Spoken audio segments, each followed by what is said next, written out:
Oils and butters are fats. Oils and butters are fats. Yeah? Is that cool? Oil and butter. Okay. Carbohydrates. I like to separate in three big groups. Grains is one big group. Right. Fruits is another big group. And vegetables. Vegetables is the third group. So now there's exceptions to any rules. This is very generic. Right. We're just showing you a big picture. Right. Yeah? You always have the critical person. What about algae? Algae is another form of seed vegetation. Shut up. Alright. What happens when you eat carbohydrates? Grains, fruits, vegetables. What are your body going to do with any of them? And turn into sugar. Exactly. So your body going to break it down into simple sugars. Now if you're going to break it down into simple sugars, I'm sorry, my cat is just driving me bananas right now. She is just trying to get as much attention as she can possibly get. Listen, it's our time now. We're recording here. You know, we're recording. Can you please be quiet there? Thank you very much. Okay, so one thing that most of the people within the nutrition field, I believe, agree with million things that people disagree, is that it's important to have steady blood sugar level throughout the day. Yeah? What about this? Absolutely. Steady blood sugar level is important. So think of it like this. If carbs broken down into simple sugars, Yes. they probably have some kind of effect on the blood sugar regulation. For sure. Okay, so if you happen to have more sugar or more carbs than you need, which is very specific for a person, from person to person, Yes. there's a possibility of you having a high blood sugar. That's correct. Yeah? So if you happen to have more carbs than your body needs, which for Eskimo maybe is this much, for somebody else could be 10 times as much, but ultimately if you have too much, you're going to get a high blood sugar. Right. Yeah? What are your body going to do as soon as you get a high blood sugar? Well, the energy is going to skyrocket. Before the energy, you're going to have insulin, yeah? Well, you're going to have the insulin response once you reach certain degree, and what happens, like everything that goes up must come down. Exactly. So you have an energy crash following that. Absolutely, absolutely correct. So your body going to release insulin. Some of the energy going to be used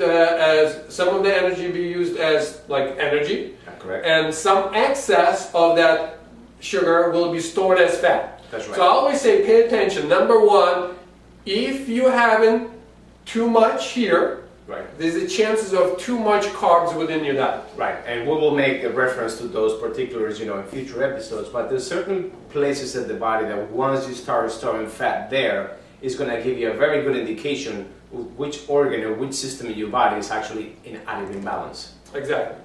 Now, after sugar high, you're going to crash, guaranteed. Yeah, guaranteed? You're going to have a sugar low. Okay. There's a few more ways to end up with a sugar low. That's right. For example, if you skip meals. Meals. Everybody skips meals here and there for whatever reason that is. Exactly. So you go too deep into that no energy level thing, Yes. and then you're going to crash. What other way? Besides not eating, besides Eating eating too too much, protein. eating too much of protein, for example. Exactly. Right. So if you happen to have too much fat and protein, You then die. your body needs some carbs. Right. Your chances are you're going to crash because there's a lack of carbs. Right. You created another imbalance. Exactly. Yeah. So you're going to end up, any way you look at it, in a hypoglycemia or low blood sugar or crash or whatever you're going to call it. And it is extremely, extremely important to understand some things that are going to happen when these things hit the crash. You're going to have a less than great hormonal response. Exactly. Why do you think? Brain. What brain operates on? The brain, basically is going to function on glycogen, which is another name for sugar. Exactly. So your brain operates on sugar, and anytime that you crash, a lot of times the level of sugar goes below of what your brain perceives as safe. So literally, your brain gonna think you are dying. Now, regardless of what you're planning to do with your life, your brain is designed to survive regardless of what it takes. So your body going to turn on what's called a survival instinct. Instinct is very deep. It's very deeply ingrained, absolutely. Absolutely. That's the process of evolution we got here because we had instincts. Exactly. So when this instinct kicks in, and survival instinct by far one of the stronger instincts there is. That's correct. Some things that you're gonna do are guaranteed 100% better than any Swiss bank guarantees. That's right. Yeah. So, what are the signs? You'll go. You can get really, really nasty, crabby, overly sensitive, So first of all, let's say, think of it like this. aggressive. Aggressive. Think of it like this. If we say, I'm so hungry, I'm ready to kill.